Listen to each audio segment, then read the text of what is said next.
Alhamdulillah bisa kenal Allah, bisa ibadah kepada Allah, bisa tidur enak, tidur nyenyak. Niku mergone Kanjeng Nabi.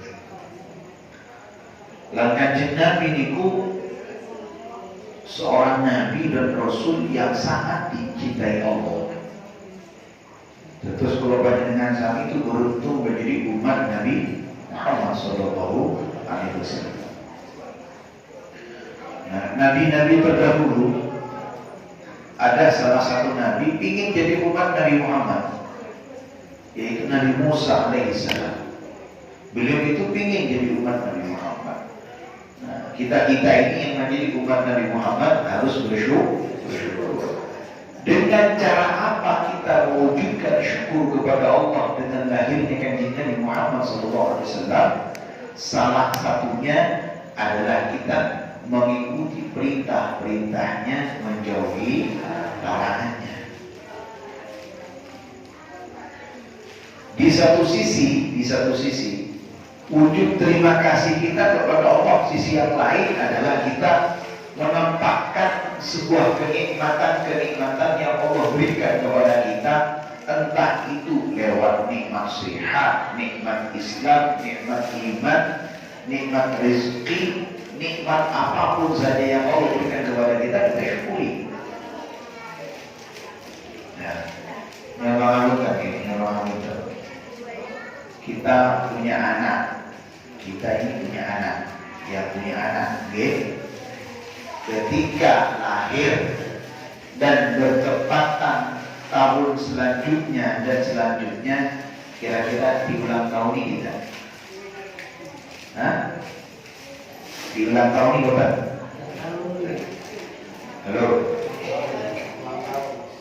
ulang tahun, yang punya,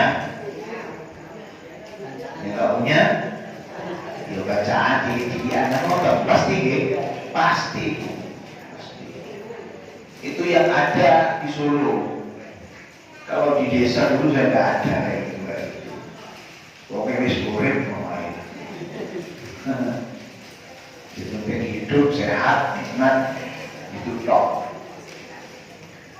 Nah, ternyata dengan perkembangan zaman, kita punya anak, punya putu, kita kadang-kadang kita sendiri juga kan di ulang tahun ini. Padahal kadang-kadang anak kita itu marahi rawat, sebagian marahi rawat. Satu sisi Kanjeng Nabi ini kok lahir ke dunia ini menjadikan dunia ini bahagia, menjadikan dunia ini terang benderang. Yang wajib di ulang tahun itu anak kita Kanjeng Nabi Muhammad SAW. Sehingga ada satu keterangan, man a'dhama maulidi, barang siapa yang mengagungkan hari kelahiranku, karena ma'i fil jannah, maka orang itu bersamaku besok di surga Allah Subhanahu wa taala. Amin Allahumma. Jadi kita ini kalau menghormati kelahiran Kanjeng Nabi, yakin kita setuju akan berkajian bersama Kanjeng Nabi besok di surga Allah Subhanahu wa taala. Amin Allahumma. Salah satu dalil yang lain, memang Kanjeng Nabi itu senang kalau puasa hari Senin. Kanjeng Nabi senang puasa hari Senin senang. Nah, suatu saat ditanya dengan sahabat, ya wahai Kanjeng Nabi, panjenengan kenapa kok puasa hari Senin? Kanjeng Nabi jawab begitu, aku senang puasa hari Senin karena aku dilahirkan oleh Allah pada hari Senin. Kanjeng Nabi aja menghormati kelahirannya. Lalu kenapa kita tak boleh sebagai umatnya? Nah, sehingga kadang-kadang sebagian orang Jawa itu diambil dalil, dibuat dalil untuk yang disebut dengan puasa weton. Puasa weton katanya. Jadi puasa hari kelahiran. Itu namanya puasa weton. Itu menurut orang-orang Jawa. Lalu Jawa yang juga apa? Dari yang lain kenapa kita dianjurkan untuk menghormati kelahiran Kanjeng Nabi? Abu Lahab, Mertos Abu Lahab,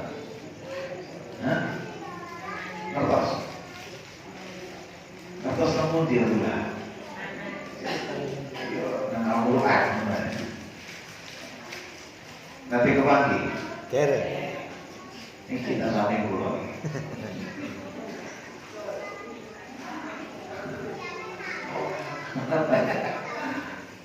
Beliau bukan Abu Lahab, tapi Abu siapa namanya? Abu Aswad. Ada putri putrinya ini kan? Abu Vivi, Abu siapa? Abu Niha, bukan Abu.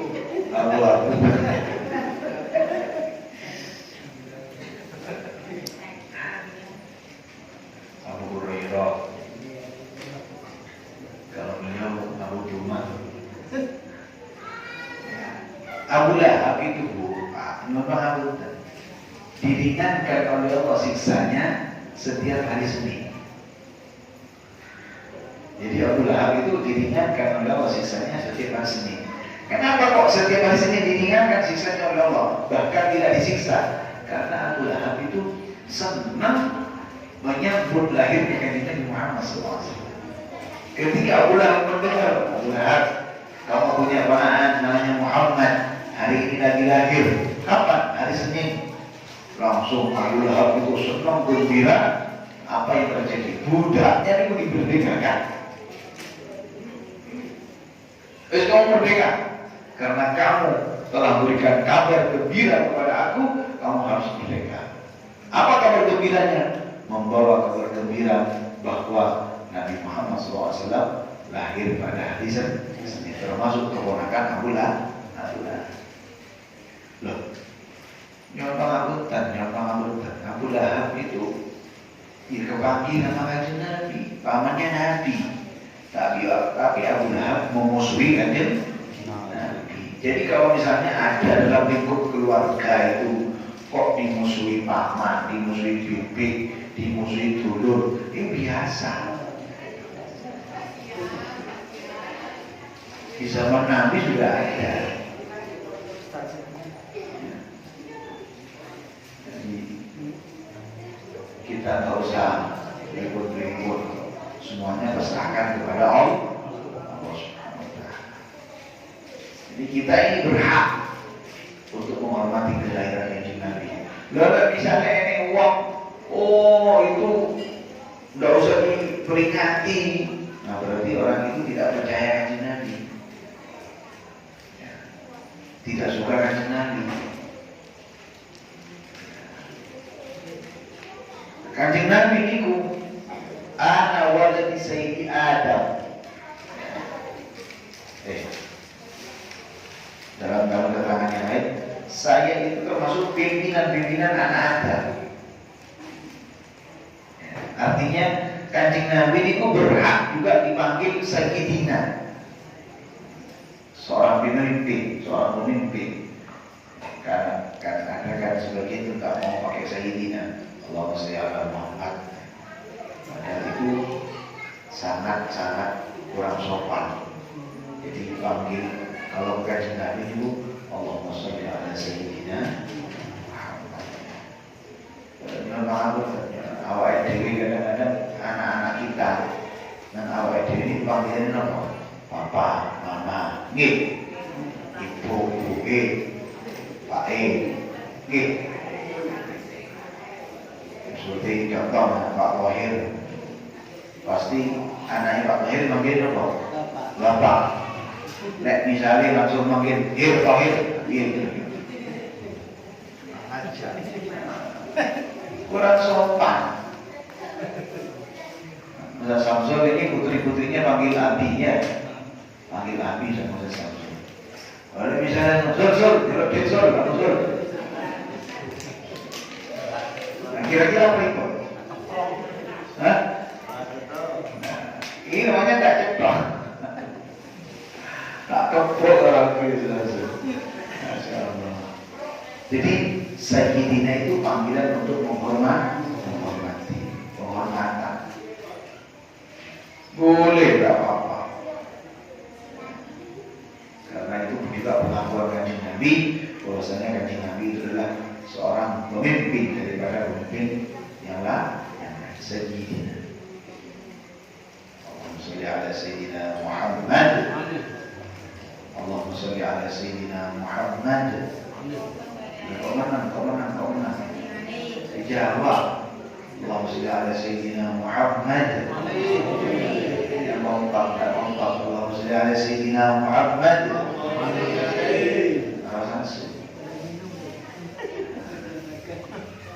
Dan kenapa kok kita ketika mendengar kalimat Muhammad kita harus senang dan harus menjawab Allahumma sholli alaihi. Kata Nabi, di dunia itu orang yang paling pelit, detail sedikit hitam. Bukan orang yang sebab dia itu tidak kasih uang, tidak membantu orang, tapi juga dikategorikan sama Kanjeng Nabi, orang yang pelit itu adalah orang di mana mendengar nama aku, dia diam saja, tidak mau jawab. Jadi ketika kita mendengar nama Nabi Muhammad, maka dijawab dengan Allahumma sholli alaihi. Allahumma sholli ala Sayyidina Muhammad. Allahumma sholli alaihi. Atau Allahumma sholli wa sallim wa barik alaihi. Jadi tambahkan kesenangan kita kepada Rasulullah.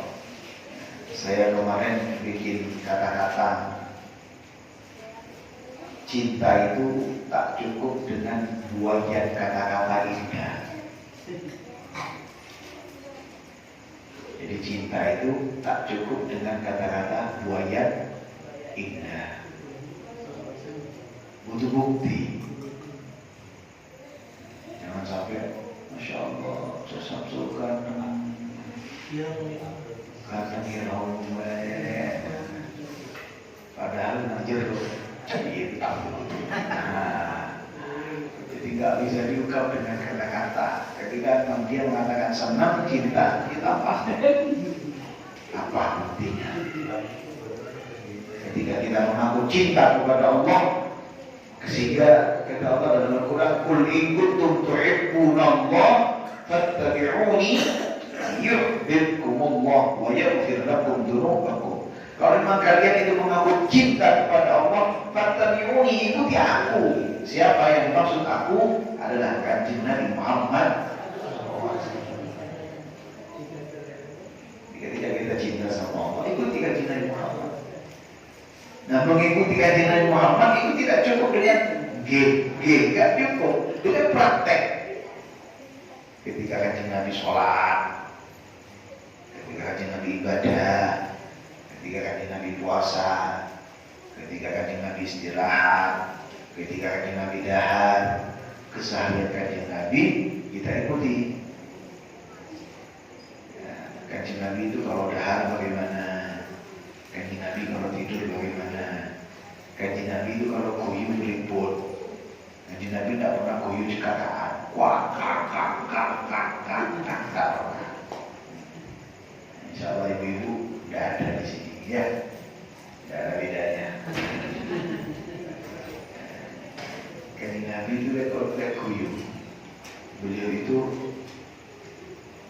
mempunyai. Kalau kuyu itu beliau wajahnya ketinggal, tapi ditutup. Kuyu ditutup, bukan lama ngapa telepon lalap kapok. Jadi kalau kuyu itu senyum Kanjeng Nabi. Kanjeng Nabi itu sumringah. Dikatakan di dalam kitab dalam sejarah, Kanjeng Nabi itu kalau jalan tidak terlalu pelan, tidak terlalu cepat. Dan Kanjeng Nabi itu kalau jalan pasti melihat ke bawah. Itu awake dhewe kalau jalan kan melano ledok.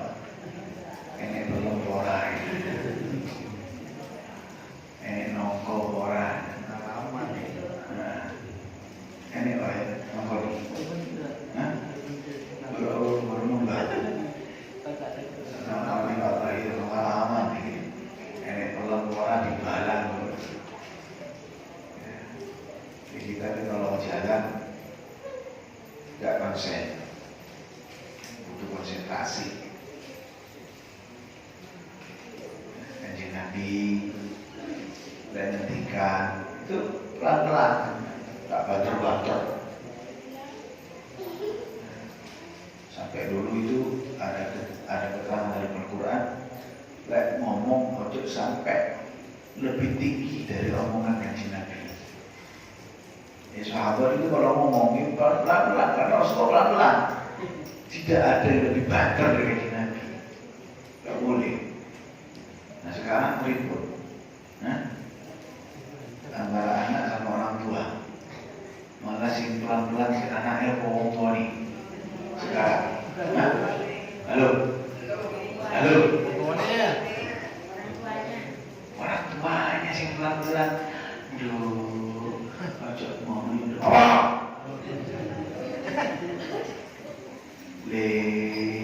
piye, gitu gitu. Atau Ngomong.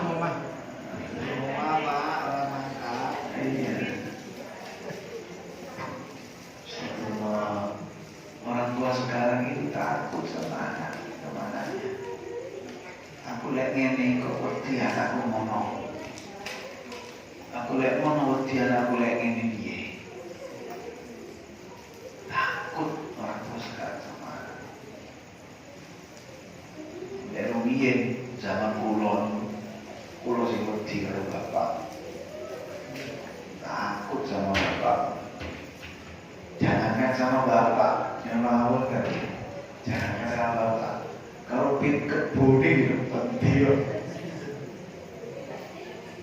Karena bapak itu gak ada pin kebun, pin odan. Dan niku kalau pin kebun bapak ada di rumah, berarti bapak ada di rumah. Takut tinggal di kebun itu, begitu tidak takut. Ada anak sekarang malah orang tua ini jatnya lelek jauh ya. Karena bapak kulon itu keras, didikannya keras, dolan sidik golek waktu ada baru keluar golek mungkin sini ya. Jauh saya bermain dari kampung saya sendiri, kok keluar dari kampung boleh kebos, keras orang tua. Tapi ternyata kalau sakit ngrasake, sing dikarepe wong tua kuwi dhewe iki lho. Saya baru tahu, tidak ada ceritanya orang tua itu ingin anaknya elek, tidak ada. Semuanya ingin orang tua itu anaknya baik. Insya Allah anak-anak kita baik. Amin Allahumma. Jadi Bapak Ibu yang dirahmati Allah, hari kita di bulan Rabiul Awal ini berbanyak mengerjakan atau melakukan sunnah-sunnah Kanjeng Nabi. Diusahakan kok dewe sampai ziarah ke makamnya Kanjeng Nabi. Amin Allahumma. Dalam keadaan haji atau umroh. Amin Allahumma. Di sini ada yang mau berangkat lagi umroh, ada jamaah. Siapa? Tidak ada. Oh, siapa yang belum umroh? Tidak. Putih. Di luar. Oh, mana? Oleh-oleh di. Orang oleh-oleh di.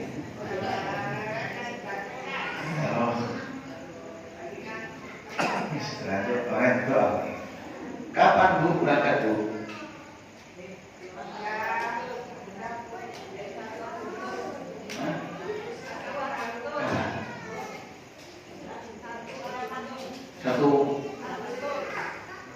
Agustus kemarin. Oh, Masya Allah.